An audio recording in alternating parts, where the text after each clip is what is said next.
When Adam had been much younger, he had gotten lost on a walk through the woods. He had become separated from his parents and wandered into an abandoned church. It was an autumn afternoon. The leaves had curled up into claws, and the darkness waited to drape itself completely over the last shreds of the day. Adam was always an absent child, and he hadn't noticed that he was lost and alone until he entered the dark church. The dying embers of light struggled to break through the cracked stained glass windows. Adam had stopped them. Alone in the doorway, he became aware of his staccato nature of his breathing and tried to match his breath to the faraway ticking clock. He was never sure if the clock ticked only in his head. Strange faces stared down at him from the walls, and Adam did not yet truly know the pain or anguish, but he would soon enough. For an adult, a painted face holds no mystery. A portrait never moves. That noise in the dark is always waved away with a nervous laugh. A child cannot afford such nonchalance. The vague notion of an unexplained evil festered in every corner and behind every doorway. Adam didn't know why the faces scared him, but he knew he was right to be fearful. He had attended church many times in his short life, but this was different. The absence of other people brought the surroundings into sharp focus. The impending darkness added a strange spotlight of its own, with only the eyes really visible beneath the lurking shadows. Adam had looked behind him and taken a small step forward. He knew this to be the wrong thing to do, but he was drawn further into that godless building by powers over which he had no control. As his young eyes adjusted to the oppressive gloom, he became aware that he was not alone. A man kneeled at the front of the altar. With his face turned away from Adam, the man wore a tattered priest's robe that gave him a medieval ancientness. The lost child couldn't see the fallen priest's face, but he knew he was very old, perhaps as old as God himself. Adam heard his dad calling him in a frantic, faraway voice. He snapped out of the paralysis he hadn't realized he was trapped in. A small yelp climbed up from Adam's throat and barely escaped his lips. The dark priest sat up, an ancient wolf cloaked in evil. He turned his head sharply to look at Adam. "Good evening," the priest croaked. The boy stared with open-mouthed horror.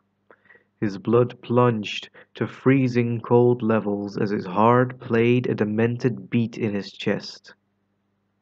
"Oh my God!" Adam screamed out loud or in his head. "Look, look at his eyes!"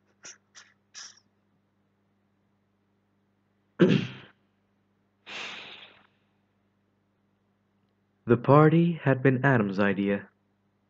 He had never liked solitude, ever since being a child. Sarah laughed at the notion of a housewarming 6 months into their residency, but Adam had persevered anyway. The room seemed to become smaller when the man walked in. Sarah explained that he was new to the neighborhood. He had heard the music and asked if he could join the party. Adam was initially a little annoyed, but he soon succumbed to the party and eventually almost forgot about the uninvited guests.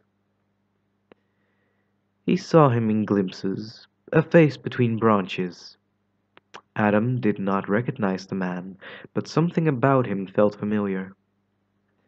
He was perhaps a little older than Adam, but he had the same hair color and the same height, like a funhouse mirror version of myself, Adam mused. Sociable and loyal, Adam had few friends, but the ones he did have he cared for deeply. For this reason, he never felt he needed to try and endear himself to strangers, certainly not to this intruder.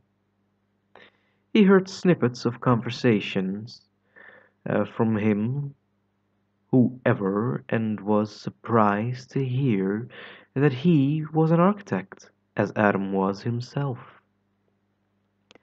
The party gradually died down the way these things do.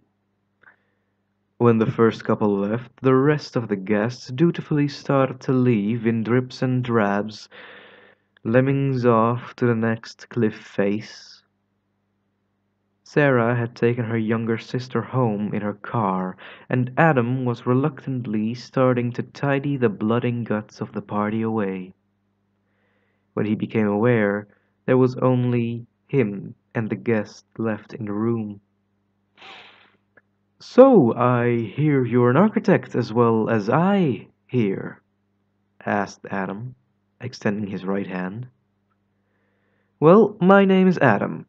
You have met my wife Sarah. Did you enjoy the party?"